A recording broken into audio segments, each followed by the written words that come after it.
বজবাইনি হবে। হ্যাঁ, কি বললো? জবাব চাই, জবাব দাও। এখনো ভোট হতে 6 মাস বাকি আছে। এলা বালুঘাট কইস, জবাব চাই, জবাব দাও, দিতে হবে, দিতে হবে, নইলে গদি ছাড়তে হবে। এগুলা বালুঘাটে বলবা, অনিল মহন্তের কাছে একদমই নো মানে না। তোমার গানের এক গানে আমি জবাব দিয়ে দিচ্ছি সবগুলা। জবাব যদি না পাই মায়েদেরকে নিয়ে আমি মিছিল বার করবই। তার আগে বৃদ্ধ ভাতাগুলা দে, বেকার ভাতাগুলা দে। কেবল তো ফর্ম ফিল আপ চলছে নাকি? হরিবল হরিবল, এমনি বার হবে। লক্ষ্মী ভান্ডার 1,500 হয়েছে, 2,000 দিবে, হবে তে বার হবে। কিন্তু একটা মা বার হবে না। কেন? কারো বাবা যাতেই দিবে না, বার হবে? কারো বাবা যদি, কারো স্বামী যদি না যাতে দেয়, বার হবেন না? বার হবেন? পারবেন? নাই। বুদ্ধি আছে কি? 1,500 থেকে আরো 200 দিবে, হয় বেশি, 1700। তাহলে লাইন ধর্ম দিতে হবে। হরিবল, মাথা শেষ। গান শোনো। চলে গেছে? আচ্ছা আচ্ছা, গে কোথায় যাবে? ফের চলে আসবে, অসুবিধার কোনো কারণ নাই। তাহলে এই যে একটা কথা বলে গেলাম, একটা কথা, দুটো কথা বলে নি। কথাটা হচ্ছে কি, এই যে বেল পাতার জন্মটা কোথায় বলেছে, তাই না? বেল আর বেল পাতার জন্ম কোথায়? বেল ছাড়া শিবের পূজা হয় না, হবে না। জরা বেল লাগে। তোমরা কটা নিয়ে গেছিলেন? এটা জরা বেল লাগে, জরা বেল। হ্যাঁ, জরা বেল লাগে। এই জরা বেলটা কেন?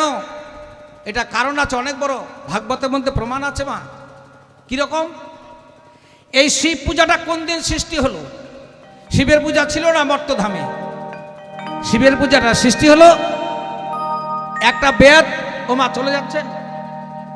চলে যাবেন? ফের আসবেন? আসবেনি? আসলে জুতালা থুই যাও নাকি? জুতালা থুই গেলে আসবার একটা সাহস থাকে, জুতালা থাকলে আমরা আসছি, জাগালা ধরে থাকবে। হরিবল হরিবল। যাই হোক, প্রথমবার তো একটু 19-20 হবে, সবাই মিলে মানে নেবেন। নিজেদের আনন্দ নিজেরা করুন, আর আমরা শুধু আলোচনা করছি। কি হলো? একটা বেয়াদ, মানে যারা পাখি মারে খায়, তীর ধনুক ধরে মাঠের মধ্যে যে ঘুরতে ঘুরতে জঙ্গলের ভিতর চলে গেছে, কোনো জীব পায়নি। শর্টকাটে বলছি, খুব তাড়াতাড়ি, অল্পের ভিতর শেষ। যায় গাছের উপর চড়ে আছে, প্রবল ঝড় বৃষ্টি বাদল। বেয়াদার বাড়িতে ফিরে আসতে পারে নাই। তখন চিন্তা করছে, আমি কোথায় যাই? ওই একটা বেল গাছের উপর চড়ে চুপচাপ বসেছিল। বৃষ্টি থামে না মা, বৃষ্টি থামে না, কমে না, বিদ্যুৎ চমকাচ্ছে। বেয়াদ মনে মনে চিন্তা করছে, যদি একটা বাজ পড়ে যায় আমার মাথার উপরে, তাহলে আমি আর বাড়ি যেতে পারবো না। কিন্তু নাভেও তো যেতে পারছি না, গাছের উপর বসে আছি। তাই চিন্তা করছে, আর একটা করে বেল পাত ছিঁড়ছে, আর চিন্তা করছে, আর ফেলাচ্ছে। অনেক লোক দেখেন বসে বসে চিন্তা করবে, আর ওই কানিলা টুকে টুকে বসে বসে আছে, অভ্যাস আছে না কারো কারো। কেউ ফের গুটি খেলে বসে বসে একা একা, যাই হোক করে। তো ওই বেয়াদ ওই বেলপাতা ছিঁড়ে ছিঁড়ে ফেলছে, বেলপাতা ছিঁড়ে ছিঁড়ে ফেলছে, বাড়ি যেতে পারছে না। তার বাড়ির যে ছেলে মেয়েগুলো আছে, বউ, তাদের জন্য চিন্তা হচ্ছে। 2 চোখের জল পড়ছে। এই 2 চোখের জল আর বেলপাতা যখন পড়ে গেল নিচে, ওই গাছটার নিচে ছিল একটা শিবলিঙ্গ। বেলপাত জঙ্গল দিয়ে ঢাকা ছিল। ওর উপর যখন পাতাটা গিয়ে পড়লো, সঙ্গে সঙ্গে কৈলাস পাহাড়ের উপর শিব ভোলানাথ বসেছিল, সেই শিব ভোলানাথের ধ্যান ফিরে গেল। কি কে 2 চোখের জলে একটা বেলপাতা দিয়ে পুজো করলো। পূজা করলে হবে না মা। পুকুরের সাউন্ডটা কম করে দিয়ে তুমি টানতে থাকো, হ্যাঁ, হাত বন্ধ করবে না, বাজাতে থাকো, সাউন্ডটা কমা দাও। এবার কি হলো? 2 চোখের জল আর বেলপাতাটা যখন পড়লো, শিবের পূজা হয়ে গেল। ওই দিন ছিল শিব চতুর্দশী। শিব কৈলাসে আর থাকতে পারলো না, সঙ্গে সঙ্গে এসে ওই যে শিবলিঙ্গটা ছিল ওটা ফাটায় দিয়ে ভিতর থেকে বার হয়ে উঠলো। উঠে ওকে আশীর্বাদ করলো, তুমি আজকে আমার পূজা করেছ, তুমি আমার প্রিয় ভক্ত, তোমার দ্বারাই একমাত্র আমার এই শিব পূজা এই মর্তধামে প্রচার হবে। তাহলে বেল পাতাটা দিয়েছিল, ওখানে বেল ছিল না। বেলটা কোথায় ছিল? বাবারে তাড়াতাড়ি আসলে ভালো হয় রে, কোথায় গেলি, কত দূর। যাই হোক, কমিটিরা 2-4টা ক্যারি ব্যাগ রাখেন, তাহলে ওরা বাইরের দিক যাবে নি, এর না থাকবে না। আমার মন বলছে আগে, তার বাইরে যাতে লাগবে না, এদিকে কাজ সারে নেবে। এই যে খাটা গোসায় চলে গেছে ওদিকে, আয় বাবা। এইবার তখন চিন্তা করছে, তাহলে বেলটা কেন আসে? বেলটা আসলে এখান থেকে স্বয়ং নারায়ণ ছদ্মবেশে, নারদ আর নারায়ণ ছদ্মবেশে পরীক্ষা করার জন্য, ভক্তকে পরীক্ষা করার জন্য মা, ভক্তদের পরীক্ষা করার জন্য মর্তধামে ব্রাহ্মণ রূপ ধারণ করিয়া এরকম একটা মায়ের বাড়িতে এসে বলছে, জয় রাধে মা, 4টা সেবা দিবেন মা, আমরা 7 দিন ধরে উপবাস আছি। নারদ আর নারায়ণ দুজনে ব্রাহ্মণের বেশ ধারণ করে এসে সেবা চাইতে গেছে। যখন সেবা চাইতে গেছে, ব্রাহ্মণের বাড়িতে ব্রাহ্মণ ছিল না, ওয়াইফের ভিক্ষা করে খায়। আগেকার ব্রাহ্মণ, বহুত দিনের আগেকার, প্রায় মনে করেন 30 লাখ বছর আগে, 30 লক্ষ বার, 30 লাখ বছর আগেকার কথা। 15 লক্ষ বছর তো আমাদের বৃন্দাবন লীলাটাই হলো, কৃষ্ণের যে লীলা হলো এটা 15 লাখ বছর বর্তমানে হিসাব চলছে, ওটা আমি বলতে যাচ্ছি না। কিন্তু যখন হয়েছিল এই ঘটনাটা, তখন ওই ব্রাহ্মণরা কি করতো, ওদের কোনো কাজ ছিল না, ওরা খালি পূজা করবে, শ্রাদ্ধ করবে, যা করবে করে আনবে, ওই পাবে 100 কেজি চাউ আর কাঁচকলা দিবা হয় না, শ্রাদ্ধর দিন, শ্রাদ্ধর দিন দিবা হয় না, আগে ওইলা ব্রাহ্মণ খাবি। আগেকার দিনে, এখন তো চাকরি বাকরি, এখনকার ব্রাহ্মণ খুঁজলে দেখো চাকরি আনার নেতা। এই একটা ভালো বুদ্ধি কলিযুগত আছে, কলিযুগের একটা ভালো বুদ্ধি, যত খালি দেখবে চ্যাটার্জি, ব্যানার্জি, অমুক তমুক, বন্দ্যোপাধ্যায়, এলা গোটায় যা দেবে, ভট্টাচার্য, এলা গোটায় চাকরির নেতা বড় বড়, আর আমরা পিছিয়ে পিছিয়ে খেতা। যাই হোক, ওটা কথা বাদ দাও। এবার তখন পূজা করতে গিয়ে ওই একটা কাঁচকলা আর 100 কেজি চাল নিয়ে আসতে গেছি ব্রাহ্মণ, বাড়িতে কিছু নাই। ব্রাহ্মণে মনে মনে চিন্তা করলো, আমার বাড়িতে আসছে 2 জন বৈষ্ণব বা ভিক্ষা সেবা নিতে আসছে, আমি একটা মেয়ে হয়ে যদি সেবা না দিতে পারি তাহলে আমার মেয়ের জীবনটাই নষ্ট হয়ে গেল। তাই কি করলেন, ওই ব্রাহ্মণের সেবা দেওয়ার জন্য ভিক্ষা করতে চলে গেলেন। যখন ভিক্ষা করতে গেলেন, এটা আপনাদের জানা আছে, এই বাড়ি ও বাড়ি 7 বাড়ি ঘোরাঘুরি করতে করতে কারো বাড়িতে সেদিন ভিক্ষা দেয় না কেন, ভগবান পরীক্ষা করার জন্য আসছেন, ভক্তকে পরীক্ষা করার জন্য আসছেন। তাই ভক্তকে পরীক্ষা করার জন্য যখন এসেছেন, যার বাড়িতে যায় অভাগীর কপাল শুকিয়ে যায়, অভাগীর কপাল যখন শুকিয়ে যায়, কেউ ভিক্ষা দেয় না। দূরে দেখতে পেলেন একটা মুদিখানার দোকান, ওই মুদিখানার দোকানের মালিকের কাছে যায়, বললেন, বাবা আমার বাড়িতে 2 জন বৈষ্ণব এসেছে, আমাকে কিছু চাল ডাল ধার দাও, আমি বাড়িতে গিয়ে বৈষ্ণবের সেবা দেব, আর আমার ব্রাহ্মণ আসলে আমি তোমার ঋণ শোধ করে দিয়ে যাব। মুদিখানার দোকানদার বড় কঠিন, সে বলল, না আমার এখানে বাকিতে বিক্রি হয় না, যা হয় নগদ।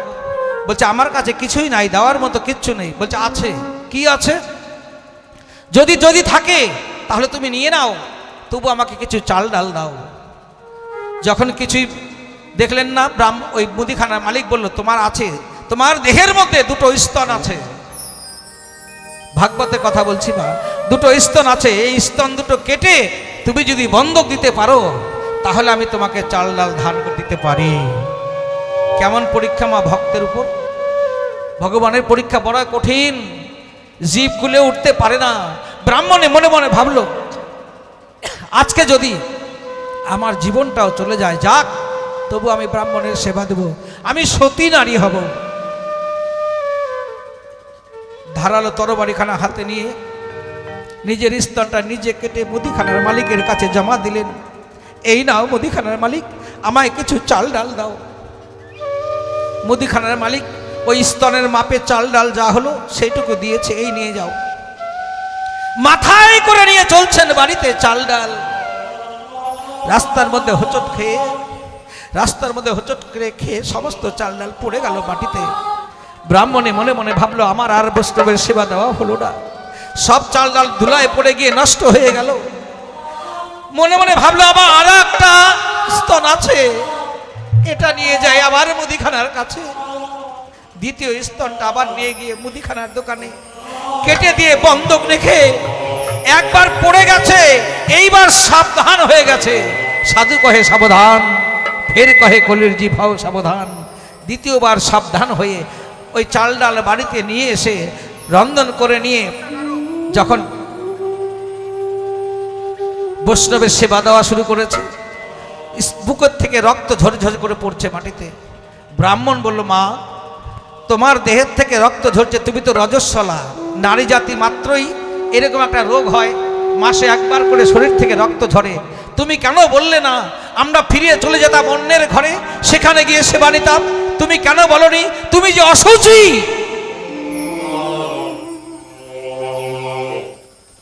সেই ব্রাহ্মণী কেঁদে কেঁদে বলছে, হে ঠাকুর, বৈষ্ণব ঠাকুর, আমি অসুচি, সত্যি আমি অসুচি, আমার শরীর থেকে রক্ত ঝরছে, তাই তো, কিন্তু তুমি যেটা ভাবছো সেটা নয়। আমি যে তোমার সেবা দেওয়ার জন্য, আমি যে তোমার সেবা দেওয়ার জন্য আজকে অসুচি সেজেছি, তোমার সেবা দেওয়ার জন্য আমি ভিখারি হয়েছি, তোমার সেবা দেওয়ার জন্য বুকের স্তন কেটে বন্ধক দিয়েছি। নিতাই গৌর হরি হরি বল। আমি শুধু তোমার সেবা দেওয়ার জন্য আমার শরীর থেকে রক্ত ঝরছে। নারদ মুনি আর নারায়ণ নিজের দেহটা ধারণ করে বললেন, তথাস্তু মা, আমরা ব্রাহ্মণ নয়, আমরা ভক্তকে পরীক্ষা করার জন্য গোলক থেকে নেমে এসেছিলাম এই মত্তধামে, যে আমাদের সেবা দিয়ে বৈষ্ণবত্ব লাভ করবে কে। তাই আমরা নারদ আর নারায়ণ দুজনে ব্রাহ্মণের রূপ ধারণ করে ছদ্মবেশে এসেছিলাম তোমার কাছে। ও মা, আমরা ধরা পড়ে গেছি তোমার কাছে, তোমার সেবাতে আমরা ধরা পড়ে গেছি। তুমি যে আমাদের সেবা দিয়েছো, আমাকে ধরে ফেলেছো, আমি স্বয়ং নারায়ণ আর আমার বাম পাশে দেখো নারদ, আমরা দুজন এসেছি। ও মা, তুমি যে আমাকে সেবা দিয়েছো, বলো তুমি কি চাও? তুমি যাহা চাইবে আজ আমি তোমাকে তাহাই দান করব। ব্রাহ্মণে বললেন, ঠাকুর আমি কি চাইবো, আমার আর চাওয়ার কি আছে? বলছে, না, তোমাকে আজকে চাইতেই হবে, কারণ তুমি সেবা দিয়ে আমাকে ধরে ফেলেছ, তোমাকে আজকে চাইতেই হবে। তুমি যাহা চাইবে, বিশ্ব ব্রহ্মাণ্ডে যা আছে, তুমি যদি চাও আজ আমি তোমার চরণে এনে পৌঁছিয়ে দেব। ব্রাহ্মণে বললেন, হে ঠাকুর, যদি তুমি তাই হও, তুমি যদি আমাকে দিতে চাও, তাহলে আমাকে কথা দাও, তাহলে তুমি আমাকে কথা দাও, আগামী জন্মে তুমি আমার গর্ভে জন্মগ্রহণ করবে। নিতাই গৌর হরি বল।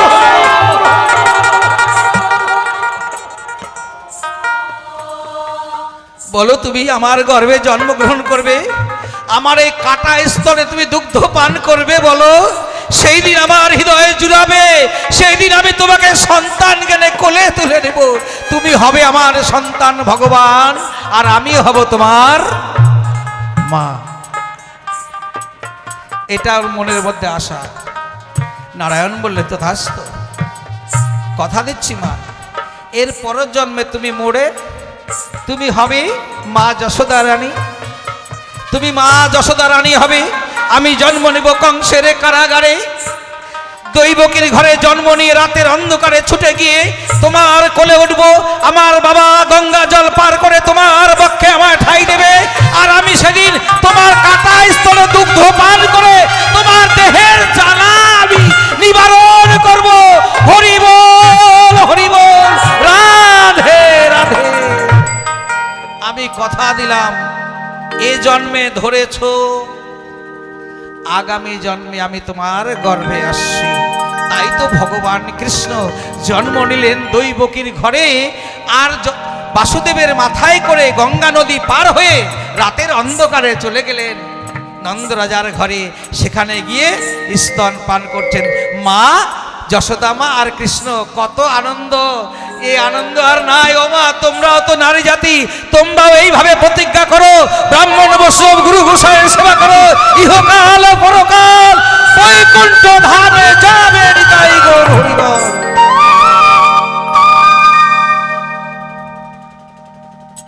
হ্যাঁ, কৃষ্ণ কোথায়? কৃষ্ণ কোথায়? কৃষ্ণ কোথায় আছে? কৃষ্ণ কথার মধ্যেই আছে। কৃষ্ণ কথা যেখানে আলোচনা হয়, কৃষ্ণ নাম নয়। কৃষ্ণ নাম যেখানে হয় সেখানে কিন্তু কৃষ্ণ নাই। যেখানে কৃষ্ণ কথা আলোচনা হয়, কৃষ্ণ কোথায়? কৃষ্ণ ভাগবতের কথায়, ভাগবতের পাতায়। যেই নাম সেই কৃষ্ণ। একবার ভজনিষ্ঠা করি, নামের সহিতে আছেন আপনি শ্রীহরি। জয় জয় রাধা গোবিন্দ প্রেমানন্দে হরিব। তাহলে নারায়ণ কৃষ্ণ হলো, আর ব্রাহ্মণে হলেন যশোদা রানী, তাই তো? স্তন দুটো কেটে যে মুদিখানার দোকানে জমা দিলেন, এরা দুজনে কাঁদছে মুদিখানার দোকানে, হে মুদিখানার মালিক, এরা তো উদ্ধার হয়ে গেল, আমাদের উদ্ধার কোথায় হবে? মা একটু শুনে যান কথাটা, আমাদের উদ্ধার কেমন করে হবে? তখন বললেন, যে মুদিখানার মালিকটা ছিল মা, ওই অন্য কেহ নয়, ওই স্বয়ং শিব নিজেই হরির সেবা দেওয়ার জন্য দোকান খুলে পেতে বসেছিলেন। স্বয়ং ওই বললেন যে ঠিক আছে, আগামীতে আমার যখন মত্তধামে মায়েরা শিবের পূজা করবে, সেই দিন জোড়া বেল নিয়ে এসে আমার চরণে অর্পণ করবে, সেই দিন বেলের জন্মটা ধন্য হয়ে যাবে। এ বেল, তুই এই মত্তধামে চলে যা, ওইখানে যায় হবি শ্রীফল। শ্রীফলের ভালো নাম হলো বেল। এই দিলালপুর আর চণ্ডীপুরে যতগুলো বেলের গাছ আছে, এই বেলের গাছের মধ্যেকার বেল হলো আমার ধরা সতীর বুকের স্তন যুগল। এই জন্য মা, যারা শিব ভক্ত হবেন, যারা শিবের পূজা করবেন, দুটা বেল নিয়ে যায় শিবের চরণে অর্পণ করতে হয়। কেমন বুঝা গেল?